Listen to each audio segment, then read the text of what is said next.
So we both got the Deutschland Stipendium scholarship for Germany. ব্যাচেলার্সে ইয়াস অনেক German স্টুডেন্টসরা পর্যন্ত জানে না যে এই স্কলারশিপটা ব্যাচেলার্সে যে অ্যাপ্লাই করা যায়, ব্যাচেলার্সের স্টুডেন্টরা যে এটাতে অ্যাপ্লাই করতে পারে।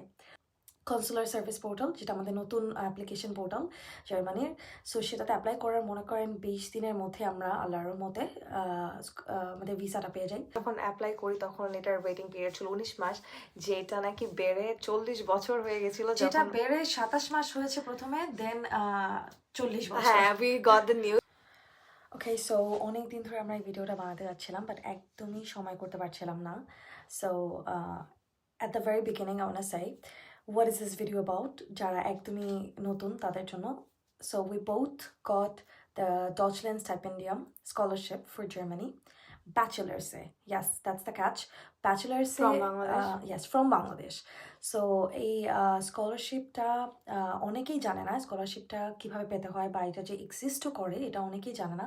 সো একদম ব্রিফলি আমি এই স্কলারশিপটা নিয়ে বলতে চাই, যাতে সবার আর কি কনফিউশন দূর হয়ে যায়। Also we got a lot of questions in our inbox, যেটার ইন্ডিভিজুয়ালি অ্যান্সার দেওয়া পসিবল হয়নি, যার কারণে এই ভিডিওটা বানাচ্ছি, যাতে সবার কোয়েশ্চেন একসাথে অ্যান্সার করা হয়। সো আমরা ভিডিওটাকে দুইটা ভাগে ভাগ করছি। একটা হচ্ছে স্কলারশিপটা কী, কাদের জন্য, অ্যান্ড এটার বেনিফিটস কী, and the second part is কীভাবে আমরা এই স্কলারশিপটাতে অ্যাপ্লাই করতে পারবো। কি কি ডকুমেন্টস লাগবে, application procedure. So first part, এই স্কলারশিপটা কী, এটা হচ্ছে Deutschland Stipendium or Stipendium, whatever you wanna call it. এই স্কলারশিপটা ব্যাচেলার্স অ্যান্ড মাস্টার্স দুই সেকশনের স্টুডেন্টদের জন্যই অ্যাপ্লিকেবল, তারা দুইজনই এটাতে অ্যাপ্লাই করতে পারবে। অ্যান্ড এটা অনেকেই জানে না, এটা ইনফ্যাক্ট আমরা জার্মানিতে আসার পরও উই গট দিস কোয়েশ্চেন, যে অনেক জার্মান স্টুডেন্টসরা পর্যন্ত জানে না যে এই স্কলারশিপটা ব্যাচেলার্সে যে অ্যাপ্লাই করা যায়, ব্যাচেলার্সের স্টুডেন্টরা যে এটাতে অ্যাপ্লাই করতে পারে। সো এটা আমি একদম ক্লিয়ারলি বলতে চাই যে অনেক স্টুডেন্টরা জার্মানির এই ওয়েটিং পিরিয়ডের কারণে অ্যাপ্লিকেশন বাদ দিয়ে দেয়, বা অ্যাপ্লাই করতে ডিসিশন নিয়ে অনেক বেশি ইনডিসাইসিভ থাকে, যে জার্মানির এই লং ওয়েটিং পিরিয়ড কীভাবে দূর করা যায়। But they search for scholarships but they don't get any. So আমরাও এরকম অনেক স্কলারশিপ সার্চ করেছিলাম জাস্ট এই ওয়েটিং পিরিয়ডটা কমানোর জন্য, আর তেমন কোনো উদ্দেশ্য ছিল না। সো আমরা অনেক ঘাটাঘাটি করার পর জাস্ট বেসিক্যালি বলতে গেলে এই একটা স্কলারশিপে পেয়েছি, যেটাতে আমরা এনরোলমেন্টের আগে অ্যাপ্লাই করতে পেরেছি। অ্যান্ড যেটা দিয়ে আর কি আমরা দুজনে আমাদের ভিসা প্রসিজারটা অনেক ফাস্টেন করে, within like applying for the scholarship, after like applying to the CSP portal, consular service portal, যেটা আমাদের নতুন অ্যাপ্লিকেশন পোর্টাল জার্মানির। সো সেটাতে অ্যাপ্লাই করার মনে করেন 20 দিনের মধ্যে আমরা আল্লাহর মতে আমাদের ভিসাটা পেয়ে যাই। সো এই স্কলারশিপটা ব্যাচেলার্স মাস্টার্স দুজনের জন্যই। অ্যান্ড এটাতে কী দেয়, এটাতে 300 ইউরোস দেয় পার মান্থ, অ্যান্ড এটা আপনার 1 বছরের জন্য। সো আপনার এটার কারণে আপনার ব্লক অ্যামাউন্ট যে থাকে, সেই ব্লক অ্যামাউন্টের মানিটাও কমে আসে। আপনার ব্লক অ্যামাউন্ট থেকে আপনার 300 ইউরোস পার মান্থ আপনি মাইনাস করবেন, অ্যান্ড দেন যে অ্যামাউন্টটা থাকে, for us it was 8,400 euros. So এটা আপনি ব্লক করবেন পার মান্থ। সো এটা হচ্ছে আপনার প্রথম পার্ট। সেকেন্ড পার্ট ইজ আমরা স্কলারশিপটাতে কীভাবে অ্যাপ্লাই করব। আমাদের অনেক কোয়েশ্চেন এসেছে যে আমরা স্কলারশিপটাতে কীভাবে অ্যাপ্লাই করব, প্রসিজার কী কী কী স্টেপ লাগে এবং কী কী ডকুমেন্ট লাগে, ফুল প্রসিজার।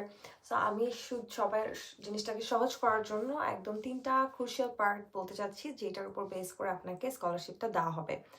1 নাম্বার আপনার একাডেমিক প্রোফাইল, 60% কিন্তু একাডেমিক থেকে আপনাকে জাজ করা হবে, যে আপনি রেজাল্টস কীরকম ছিল, আপনার একাডেমিক কী কী অ্যাচিভমেন্ট আছে, সব কিছু একাডেমিকের 60%-এর মধ্যে পড়বে।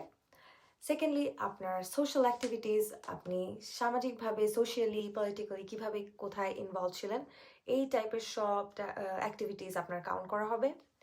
থার্ডলি আপনার পার্সোনাল সার্কামস্টান্সেস, সেটা হচ্ছে আপনার ফ্যামিলি ব্যাকগ্রাউন্ড কতটা স্ট্রং, কতটা উইক, বা আপনি ফাইন্যান্সিয়ালি কতটা স্ট্রং, বা আপনি কী কী চ্যালেঞ্জেস ফেস করেছেন, সার্কামস্টান্সেস ফেস করেছেন, এই টাইপের রিলেটেড যে কোনো চ্যালেঞ্জেস বা সার্কামস্টান্সেস থাকলে আপনি সেটা এখানে দেখাতে পারবেন। Which is 20%. Yes, so social and personal circumstances are 20-20, and then the other 60% goes directly to academics. And academic documents obviously আপনার কি লাগবে, SSC HSC রেজাল্ট, যেটা আমরা বাংলাদেশ থেকে করি, অ্যান্ড তারপরে অবশ্যই আমাদের একটা 13 ইয়ার্সের এডুকেশন লাগে জার্মানিতে অ্যাপ্লাই করার জন্য। তো আমাদের ইউনিভার্সিটির ফার্স্ট ইয়ারের সিজিপিএটা এখানে ম্যাটার করবে। এবং আপনার একাডেমিক ওয়াইজ আপনার এই 3টা ডকুমেন্টেই আসলে সবচেয়ে ইম্পর্ট্যান্ট। আপনার সোশ্যাল অ্যাক্টিভিটি হিসেবে আপনি আপনার যেই ধরনের ভলেন্টিয়ারলি ওয়ার্ক আছে, তারপর আপনি যেই সব ক্লাবস অ্যাসোসিয়েশনসের সাথে জড়িত ছিলেন, বা যেগুলো আপনি হচ্ছে উইদাউট কম্পেনসেশন যে কাজগুলো আপনি করেছেন, ক্লাব রিলেটেড হোক, তারপরে আদার অ্যাক্টিভিটিস হোক, যে কোনো ধরনের ইনভলভমেন্ট ওরা কাউন্ট করবে। আর পার্সোনাল সার্কামস্টান্সেস এটা কমপ্লিটলি ইন্ডিভিজুয়াল। আপনি যে কোনো টাইপের, আপনার যদি কোনো স্পেশাল কোনো সিচুয়েশন থেকে থাকে, আপনি সেই টাইপের যদি কোনো ডকুমেন্টস শো করতে পারেন, তাহলে আপনার সেইটা এখানে তারা অ্যাকাউন্টে নিবে। লাস্টলি আমরা আমাদের প্রোফাইলটা একটু শেয়ার করতে চাচ্ছি। আমরা কারেন্টলি এখন জার্মানিতে টেকনিক্যাল ইউনিভার্সিটি অফ মিউনিকে bachelors of business management and data science সাবজেক্টে পড়াশোনা করছি, ব্যাচেলার্সের ফার্স্ট সেমেস্টার। এই 2025-এ জার্মানিতে ল্যান্ড করি। অ্যান্ড আমাদের অ্যাপয়েন্টমেন্ট ডেট ছিল 2024-এর জুনে, যেটার কারণ যেটা নাকি স্কেডিউলড অ্যাপয়েন্টমেন্ট আমরা হয়তো বা এই যে 2026-এর জানুয়ারির দিকে অথবা ডিসেম্বরের দিকে 19 মাস 19 মাস আমরা যখন অ্যাপ্লাই করি তখন এটার ওয়েটিং পিরিয়ড ছিল 19 মাস, যেটা নাকি বেড়ে 40 বছর হয়ে গেছিল। যেটা বেড়ে 27 মাস হয়েছে প্রথমে, দেন 40 বছর। হ্যাঁ, we got the news in April last year that এটা নাকি 40 বছর হয়ে গেছে, and German embassy is suggesting us to go for other countries. So তখনই আমরা আসলে এই স্কলারশিপটা নিয়ে ঘাটাঘাটি করা শুরু করি যে কিভাবে এটা কমানো যায়, কিভাবে আসলে এখানে আসা যায়। সো যেহেতু আমরা অনেক ডিটারমাইন্ড ছিলাম যে এখানে আসবো, তাই আমরা অনেক থরলি এটা নিয়ে রিসার্চ করি অ্যান্ড এভরিথিং। তাই আমরা লাস্টলি এখানে ল্যান্ড করি, আল্লাহর অশেষ রহমতে আমাদের জিনিসটা সাকসেসফুল হয়েছে। অ্যান্ড আমরা স্কলারশিপটা পাওয়ার 20 দিনের মাথায় সিএসপি পোর্টালের মাধ্যমে ভিসা আমাদের গ্র্যান্ট হয় দুজনেরই। অ্যান্ড আমরা এখানে এসে 2025-এ ল্যান্ড করি। Okay, so now I'm gonna share our profile, যে documents দিয়ে আমরা হচ্ছে অ্যাপ্লাই করি স্কলারশিপটাতে। সো আমরা দুইজনই ভিকর্নেসা থেকে এসএসসি এইচএসসিতে GPA 5 পাই। সো আমাদের SSC HSC score was good from the science background. And তারপর আমরা বিউপিতে 1 বছর পড়াশোনা করি। সো বিউপিতে আমাদের দুজনের সিজিপিএ ছিল 3.85 and 3.8, and then from BBA background, yes. Then our IELTS score আমাদের সেম ছিল, which was 8. And then extra curricular activities হিসেবে আমরা যা যা করি সেটা হচ্ছে যে ডকুমেন্টস সাবমিট করি তার মধ্যে একটা ছিল আমাদের মেন্টরসের instructor job, which we both worked as an English instructor and mentors for around 3 years. So সেই সার্টিফিকেটটা থাকে, employment certificate. And then সাথে আমাদের ইউনিভার্সিটি কিছু ক্লাবসে আমরা মেম্বার ছিলাম, সেটার সার্টিফিকেট আমরা দেই। আমাদের একটা ছোট বিজনেস ছিল, participations. Yes, a club participation or any kind of association with clubs would work. And voluntary activities. And আমাদের একটা ছোট বিজনেস ছিল, সেটাও আমরা ওখানে আমাদের সিভিতে অ্যাড করি। অ্যান্ড দেন আমাদের আর এছাড়া কিছু ইনস্টিটিউশনে আমরা টিচিং পজিশনে ছিলাম, assistant teacher, voluntary assistant teacher ছিলাম। সো সেই সব ধরনের ডকুমেন্টস আমরা অ্যাড করি। সো আপনি আপনার এটা যে কোনো স্পেসিফিক নাম্বার অফ ইসিএ লাগবে তা না, আপনি আপনার যত ধরনের ইসিএ আছে আপনি সব দেবেন, দ্যাটস ইট। আপনি সব দেবেন, একদমই এরকম না যে আপনার এটা না থাকলে আপনি চান্স পাবেন না বা কিছু একটা। আপনি আপনার যা যা ডকুমেন্টস আছে আপনি সব দেবেন, and that should be enough. Okay, so that was pretty much it. আর তেমন কোনো ডকুমেন্টস এক্সট্রা অনেক যে ডকুমেন্টস আমরা আপলোড দিই তা না, একদমই হাতে গোনা 5-6টা documents certificates extra curricular certificates add করতে পারি। অ্যান্ড বাকি আপনি আপনার মোটিভেশনাল লেটারটা অনেক ইম্পর্ট্যান্ট।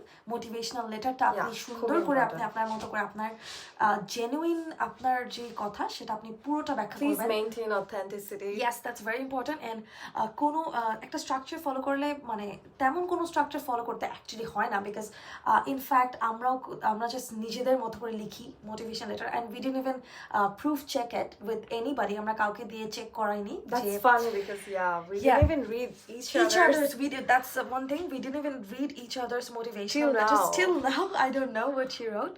So although আমাদের profile like kind of exactly same ছিল, but আমরা একদমই একজন আরেকজনের মোটিভেশন লেটারও পড়ি না, যাতে কোনোভাবেই আমাদেরটা সেম হয়ে গেলে হয়ে গেছে, বাট আমরা যাতে ইন্টেনশনালি না হয়। সো আপনি আপনারটা একদমই অথেন্টিক রাখার চেষ্টা করবেন, নিজে থেকে লিখবেন, বানিয়ে কিছু লিখবেন না। অ্যান্ড চ্যাট জিপিটি তো অবশ্যই ইউজ করবেন না। Yeah, just put yourself out Yeah. there, you know? So তারা মোটিভেশন লেটারটা অনেক ভালো মতো দেখে, খুবই importance দেয়। ইম্পর্টেন্স দেয়। এছাড়া আপনি যতটুকু সাপোর্টিং ডকুমেন্টস দিতে পারবেন that should be enough. Yeah, and then 60% academic তো আছেই, so yeah. Yeah, so that's pretty much it. I think আমরা সব কোয়েশ্চেন্সই কভার করেছি। এরপরও যদি আপনাদের কোনো কোয়েশ্চেন্স থাকে please let us no, we would absolutely love to help you guys. Yeah, that's all.